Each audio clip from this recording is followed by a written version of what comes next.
Is coming to the Holy Land. 24 hours is what the IDF has given the UN to evacuate the northern Gaza Strip. Once they go in there, Hezbollah gets activated and this whole region flares up like a Canadian forest fire. It's going to get very ugly, and NATO is up to some very suspicious nuclear business today and all throughout next week in and around the Mediterranean. We got to talk about that. Guys, I don't know how much time we have left, so let's just get right to this video. This is a map brought to you by the State Department. It shows you where all the level 4 travel advisories are. Red means dead. If you stay in that country long enough and talk to the wrong people, you're probably not going to come back in one piece. We're talking about countries like Afghanistan, Iran, Iraq, Syria, Yemen, Somalia, Sudan, Libya, Nigeria, Russia, Belarus, and of course Ukraine, who's currently in a hot war with the Russians. Now, red means that we've probably been at war with those countries in the past, are currently at war, or likely will be at war with in the future. Surprisingly, we still have some diplomacy with these countries that are in red. Either they're in disarray, or maybe we're somewhat at odds with them, but we're trying to rebuild those bridges. Case in point, Iraq. We have an embassy, that's a blue star, and we have a consulate, that's a red star. This is a good sign. This is a hedge against going to all-out war with the country. If you have an embassy, that's a great diplomatic channel. And if the country isn't in red, then you know that war is not imminent. However, take a look at Lebanon. Right now, it's a level 3 travel advisory, meaning that the risk is high and you should reconsider travel. Not quite red yet, but I'm thinking that as soon as shit pops off here in the Gaza Strip, because they're going to go in the north, that's when this is going to first turn red. There's going to be a travel advisory. You're going to start to see maybe not the evacuation of people, but it might actually turn into an evacuation. Surprisingly, Israel is still in yellow, which is strange to me. And maybe this just hasn't been updated yet. When is this? This is October 2nd, 2023. Okay, so that was right before things went down. So I have a sneaking suspicion that the travel advisory is higher right now, considering many other countries are evacuating. So again, you can't take this as the gospel with respect to how things are going to heat up. This is the American government interpretation of how bad it's going to get. Many other countries have evacuated their citizens. Now, in Lebanon, it's level 3. When this turns to red, there's a very good chance that Hezbollah is going to start engaging in crossfire with the Israelis in the north. And when that embassy is evacuated, that's when all hell breaks loose. That's when you know that, maybe Syria is getting involved, the Lebanese themselves, the government, and not Hezbollah is possibly getting involved, because what likely will be the chain of events, if you can play this out in your mind, is Israel tomorrow invades northern Gaza Strip. Hezbollah does some stuff. This aircraft carrier that's out here that you can't see on the screen, the Gerald R. Ford, maybe they engage either Hamas or Hezbollah in some way, shape, or form. When that first shot is fired, all hell could break loose. And I do believe that all hell is going to break loose around the world in one way or another, all right? Because the situation is much different than it was in 2008. There's a much higher percentage of Islamic people spread throughout the world. The Islamic diaspora is much bigger, and it's causing unrest. In New York, people are calling in all the police to work tomorrow because they think the shit's going to go down. It might not. It might be a big nothing burger to try to instill more fear in us so they can take more of our rights away. Who the hell knows? What's likely going to happen? They're going to invade the northern Gaza Strip. The Hezbollah is going to get involved. Hezbollah meaning pretty much all the other Palestinian jihad factions, the Iranians and whoever else. And Americans are going to get involved. Then that's going to just cause things to flare up. The Syrians are going to potentially get involved. And then, of course, ultimately, it's going to go back to Iran, who unfortunately we have no leading indicator because there is no embassy. They're already at level 4 advisory. For all we know, war could flare up right away. So, all that said, it's a good time to be a prepper. It's been a good time to be a prepper since the assassination of Soleimani, when I made that first video before the world just turned a corner. And it appears as though it's like the elites now, they want reruns. You know, they've run out of ideas, so they're like, what should we do today? Let's just use the terrorist thing again. So it's back to the war on terror. Here we go once again. Let's take a look at the map. Some interesting developments, all right? We got lots of military activity happening in Iran. Apparently, this is in Iraq. Okay, got some Punjabi MC on there or something. Apparently, these are all fighters that are heading to, I think this is in Iraq. These are all guys who are heading towards Syria, possibly to fight on behalf with Hezbollah or something like that. So you have that. You also have Iran, who is sending their forces. They're moving tanks and equipment towards the Kurdistan part of their border that they share with Iraq in the west. And I'm just still getting myself familiar with the geography here. But essentially, Iran, if I can show you on the map, I think this other map is a little clearer to see. So Iran is sending these tanks in and around the northern part of this region here, and I presume, I'm not sure if they're going to get that in there through Syria or how exactly they're going to bring weapons in there. But if that continues, it's very likely that Israel is going to target Iran because, of course, they're going to see Iran as the root of the problem. Now, interestingly, the Shiites and the Sunnis are becoming unified. A great tweet by Pepe Escobar. He says that MBS and Razi, these are the leaders of Saudi and Iran respectively, for the first time ever had a phone call and talked about unwavering defense of the oppressed Palestinian people. And in 2.5 months, they will both be official members of BRICS. Remember BRICS, spearheaded by the Russians and the Chinese. The IDF notified the UN to evacuate its staff from the northern Gaza Strip in the next 24 hours, as per sources to Axios. This is confirmed, by the way, so this is very likely. And the reason why they're going in the north, it makes perfect sense. I'm no military tactician, but think about it. Now, you have the Gaza Strip, who is currently without water, without food, without shelter in many cases. There's 500,000 people there who have been forced out of their homes because they've either been blown up or they're under risk of being blown up. I think there's about 1 million children there under the age of 18. So it is a terrible situation. There are no humanitarian corridors and there is no aid. The only aid that is coming into Israel right now is bombs to drop on the Gaza Strip. Make of that what you will, but we're not going to discuss the politics of that today because then this video will go off the rails and it'll just turn into a mess in the comment section. We're going to stick to trying to analyze this situation in terms of what is about to happen next. So they're going to go in from the north because if you go in through the south, you're very close to the Egyptian border, and maybe they don't want to do that for whatever reason. I guess you don't want to go in the center because then you'd be caught in a crossfire potentially, although you could potentially split the forces, and it's not like it's a huge area. It's not like this is Ukraine. And now, hopefully, people will have a greater appreciation for what the Russians were trying to do in Ukraine when Israel, it pretty much takes like 4 aircraft carriers and, you know, the mobilization of the entire West for them to feel comfortable going in and doing a ground invasion of the Gaza. Anyways, they're going to go in the north. So the UN has to, and they're probably going to work their way this way, I presume. I don't know. I don't know exactly what the end game is. All I know is when that happens, it's going to piss a lot of people off. And I think this whole day of rage is probably a little overblown.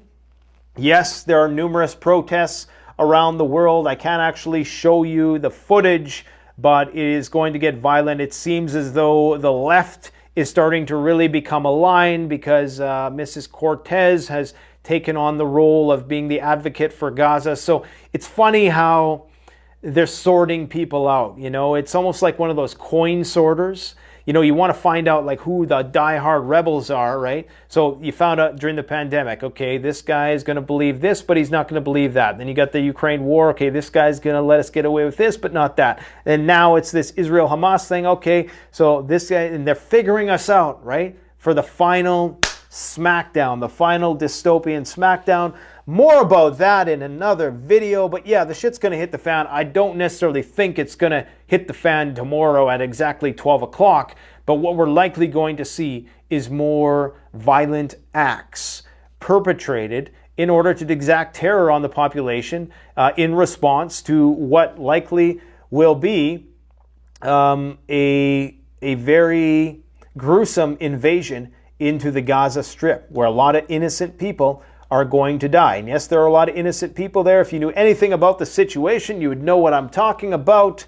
But some people think they got all figured out, even though they ain't thinking that much. Listen to this. Gerald Celente, my main man, says a week before Hamas attack, reports emerged that Ukraine urged the West to bomb drone-making facilities in Syria and Iran. What a coincidence. What a coincidence that Israeli Air Force simulated military strikes on Iranian nuclear facilities last year. What a coincidence that Israel or IDF launched major drill focusing on preparing for all-out multi-front war back in May of 2023. What a surprise that all these aircraft carriers just happen to be pre-positioned, complete with Marines on them. What a surprise. Israel military to hold large-scale drills simulating wide-scale attack on Iran, May 17th. And remember, Netanyahu says he'll go it alone if he has to. Go it alone. Is it really going it alone if you're given nuclear weapons, if you're given billions of dollars of equipment, if the United States is flying weapons to you 24/7 and they're parking aircraft carriers out? Is that really, it's like one of those, what's that movie? Was The Bear? You guys ever seen that? Back in the 80s, where there's a little cub and this cougar is going to attack the bear, and the cub is like, making itself look big, and the cougar backs off, right? Because he thinks, so the cub thinks, this is a terrible analogy, the cub thinks it was him that scared the cougar, when in fact there was this giant grizzly bear behind him that scared away the cougar. Anyways, I totally botched that, but you guys get what I mean. It's talking tough when, you got some big bully to back you up, I guess. This is the position of all the U.S. military bases that currently surround Iran. There's a lot of troops, and the Saudis are going to have to make a decision because apparently, according to Pepe, they're on the phone. The Saudis, of course, have been starting to distance themselves from the United States, so it's going to be interesting to see how they factor in. You might have the unification of the Muslim world. There's nothing the U.S. fears more, I think, than the unification of Sunnis and Shiites, the coming together. That could be very, very bad for the military-industrial complex, or it could be good. You never know. Oh yeah, did I mention that Israel bombed Syria's airports today? This is one of those situations. I said it yesterday. The thing with Russia and Ukraine is that there's a bit of rationality there. There's a little bit of, respect for certain boundaries. But when religion gets involved and you have zealots involved, things can spiral out of control fast. So they say to prevent the transfer of militants, the IDF launches strikes at the airports of Damascus and Aleppo, and Russia is saying that that's a violation of international law. Interesting. Well, who's going to be there to enforce that law? Some people will say that's hypocritical because of what Russia has done to Ukraine. Also interesting to note, non-signatories to the International Criminal Court, the Roman Statute. What two countries aren't signatories? Is it Israel and the United? I think it is Israel and the United States. That's right. Isn't that interesting? What a coincidence. All right. So, what else do we got going on around the world? Man, shit is heating up. So, Iran's foreign minister, I probably should have said this first, but basically, right now in Lebanon, or in Beirut, I should say, you have Iran's foreign minister meeting with Hamas and the Palestinian Islamic Jihad along with Lebanese officials. So you have this meeting taking place at the same time, and remember, all of these guys just recently met with the Russians within the last month, so you know this was a coordinated thing. Concurrently with that, you have what's-his-face in Israel, Mr. Blinken, And I think Lloyd Austin is heading there, as well as other official from NATO countries are heading there in order to discuss how they're going to prosecute this conflict, I suppose. So it's not looking good. Namely, the point of concern here is that the Iranian foreign minister said this. He said the continuation of Israeli attacks against the Palestinians will be met with a response from the rest of the Axis, meaning the axis in plural is axis, okay? So from the rest of the Axis, that will be met. You'll get a violent response from us, essentially saying that we're willing to go to war. Now, is Syria going to be the conduit, or is Israel going to be forced to attack Iran directly? It's possible. Remember, they have nuclear weapons, so they can pretty much do what they want, I guess, unless they know something that we don't. Maybe Iran already has the nuclear weapons. Maybe, for all we know, Russia has already extended the nuclear umbrella over Iran. Recently, a representative of the Russian government said, I believe it was it Dugin, or I know most of the spokespeople for the Russian government have essentially declared Iran an ally. Obviously, they're sending military equipment to and from, so they're definitely allied with them, but essentially that they would come to Iran's aid if they were attacked. So is this the sword of Damocles that hangs overhead of Israel, preventing them from wanting to actually target Iran in a way which is really significant? I guess we're going to find out in the not so distant future. Okay? Now, another thing we need to talk about, NATO is planning on doing nuclear exercises. Okay?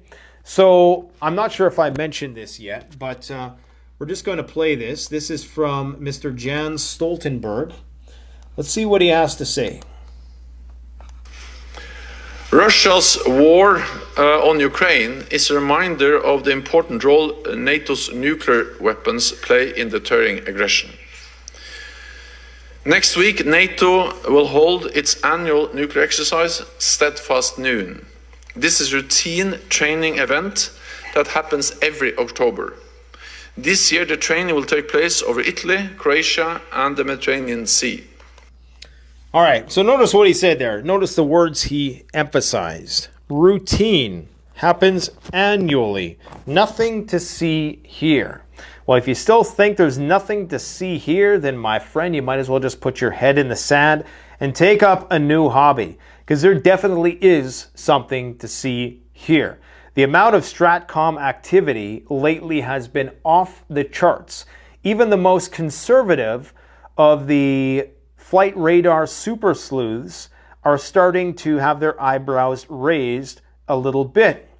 And this is all going to coincide now with possibly 2 aircraft carriers in the Mediterranean, things getting hot in the Black Sea as we speak, with all the nuclear tension in the air. Now they're going to run this nuclear exercise. Yes, this is something that is run every year. That is not what's out of the ordinary. Doing anything like this in the current climate can create a lot of accidents. That is the problem, especially when you're moving military equipment all over the place, and strategic equipment. Okay, aircraft that can carry nuclear weapons, and with the stuff going on in the Middle East now, definitely in a higher state of DEFCON. There is no doubt about it. Today, the United States released their nuclear posture review. So America's strategic posture, the final report on the Congressional Commission of the Strategic Posture of the United States, a 100,000-page document that we're going to have to bring one of our resident experts on here to break down and dissect in a compendious way that everybody can understand it. Essentially, what you need to know is that they're going to start building more nuclear weapons. They're going to start building new delivery systems, and they're probably going to start testing again. That's the gist of this write-up. They're justifying this because the Chinese now are getting more nuclear weapons. There's more nuclear targets, they claim, so they're probably going to double their nuclear arsenal in the coming years ahead. If we have years, the way things are going, The Commission recommends fully and urgently executing the U.S. nuclear modernization program of record, which includes replacement of all U.S. nuclear delivery systems, modernization of their warheads, comprehensive modernization of U.S. nuclear command, control, and communications, complete overhaul. Going to cost billions and billions of dollars. And how much debt did we add? Today in the United States, they added, what was it? Was it 300 billion or some crazy amount? It was like the entire GDP of Russia, or the entire debt of Russia, we're adding every few days. That's crazy. Our key informant here, who knows a lot about Stratcom stuff, sent me another message. If you don't know who that is, I've done a few videos recently where he proposes some interesting food for thought as it pertains to nuclear weapons and how a nuclear war might play out. But he's on the up and up with this, and he's always sending me, information about what he perceives in terms of our current state of DEFCON. And he has to say that U.S. Strategic Missile Command is now sending and receiving text messages or test messages and disregard messages to and from E-6 command planes. So these are emergency action messages. Command planes to hibernate, which is presumably the call sign for the land-based silo network of U.S. and Canada. Maybe there's relay stations, radar stations, I don't know, but there's no land-based missiles in Canada as far as I know. There's no way to know what these messages mean, but the very fact that hibernate is active says a lot, he says, especially as we get close to Friday the 13th.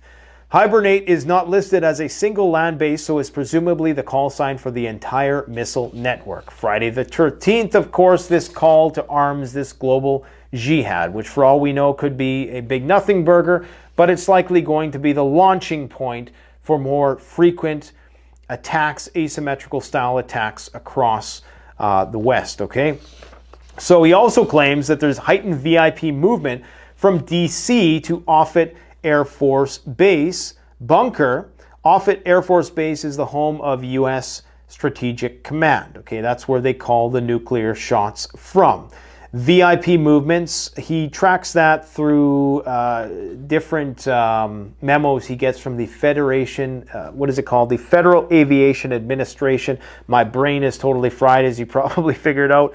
And he's been getting a lot more of these memos lately from the Federal Aviation Administration, and you get these if you work, I'm presuming, in an airport. I think this is actually publicly accessible, so this is not like classified information, but whenever there's a VIP, a very important person on a plane, a high-ranking government official, there's a special procedure and protocol they have to follow, and there's been a lot more of these lately, apparently in and around the Offutt Air Force Base. Doomsday command and control planes in the air at the same time as VIP movement. B-52, and I don't know what it takes to constitute a VIP. Like, I don't know if, how high up the chain of command you have to be considered VIP in that respect. I'm assuming it's pretty high. B-52 on patrol at the same time. Sub-Hunter plane on patrol. There's all kind of nuke sniffers all over the world right now. Command and control, reconnaissance, surveillance. He claims they suspect something and they're looking for it and making preparations. So I guess time will tell. There's no doubt in my mind that things are popping off in the next 24 hours. I think that this invasion of the Gaza Strip, if that's what they're planning, is just going to kick a wild hornet's nest, and we're going to see violence flare up throughout the Middle East, which ultimately will lead to a war between nation states, and that is going to create chaos around the world. Because unlike 2008, when that Gaza war was being fought, you didn't have as many Muslim immigrants in these other countries where, they're predominantly Western Christian countries. Now, you may well see enmity form between those two groups. Remember, those two groups were on the brink of coming together recently, and this is what everybody needs to keep in mind. And this is why I think they use the religions. They get the religions to fight with each other. It's the easiest way to keep people divided. So they want to get the Christians fighting with the Muslims again, and this is probably how they're going to do it. Because we're kind of getting unified in and around the culture war stuff. You started to see some harmonization of ideas between Christians and Muslims. Even Muslims who were, historically voting Liberal in Canada were starting to rail against Trudeau because of his policies around 55,000 different genders and whatnot. Not here to make a value judgment on that, just telling you how it is. So it seems as though there was unity developing, and now that has pretty much, they've driven a wedge right through it, and we're going to see riots in the streets. They're already making it a left-right issue with Cortez taking the side of the Gazans and, the right. All of a sudden, Ben Shapiro is this war hawk, this rabid, dog on Twitter. I'm really getting tired of that guy. He just keeps going on and on and on. It's not that I don't sympathize, and it's not just because I disagree with Ben Shapiro that I don't sympathize with the plight of the Israelis who are massacred, and it's nothing like that. See, they always want to pigeonhole you and put you in a box and get you fighting, and I think it almost seems like that's what he's trying to do. He's trying to be provocative. A lot of people are doing this to be provocative, and of course everybody who works under him at the Daily Wire are echoing the same perspective, even though they might not necessarily agree with it. I like Gabor Matt's take on this. I like Norman Finkelstein's take on this. There's plenty of people. I think even Sarah Silverman had another interesting take on this whole situation. So, just remember, guys, this is how they control us, right? And try not to get too caught up in it, because it's exactly what they want. They want us to fight with each other. At the same time, don't lose your humanity. That's all I will say about it. Iran is conducting military exercises. Hezbollah, the Secretary General Nasrallah, says that the U.S. knows we can destroy the fleet in the Mediterranean with advanced missiles if we so choose. So this is what we got going on here. This is what's in a carrier strike group. We got an aircraft carrier. We got a destroyer. We got cruisers. Probably several of each that are going to defend that aircraft carrier. And apparently Hezbollah claims they got some missiles that can take out these ships, some torpedoes, I'm guessing. And I don't know if they got torpedoes or if they're just going to try to hit with missiles. I don't know what they're going to do. Maybe some mines or who knows. But anyways, we could see another Gulf of Tonkin incident. And it's likely that the Americans are going to enter the war and start hitting targets like Hezbollah and Hamas. And then is there going to be retaliation? And is that going to be? Is there going to be a ship sunk? Is it going to be the Gulf of Tonkin incident that they need to enter the conflict? It's hard to say. France, England, numerous countries around the world are thinking of banning protests as they pertain to the Palestinian flag. Don't know if it's legal, but they're starting to crack down all around the world. Not looking good. I was going to ramble on about other stuff, but I just need a break tonight, guys. I think we just need to see how this whole situation is playing out. Inflation is continuing to rise, and people are starting to get stretched, but people won't actually make a move until they're starving. People need to be starving before the shit hits the fan. Let's hope it doesn't come to that, but we know that military equipment is moving in and around Iran. Iraq is getting fired up. There's going to be some crazy shit, and maybe that's exactly what they want to happen. So pay attention to the U.S. State Department travel advisory map. When you see those squares turn to red, that's when you know things are about to get interesting. Thanks for watching, guys. Take care. Canadian Prepper out.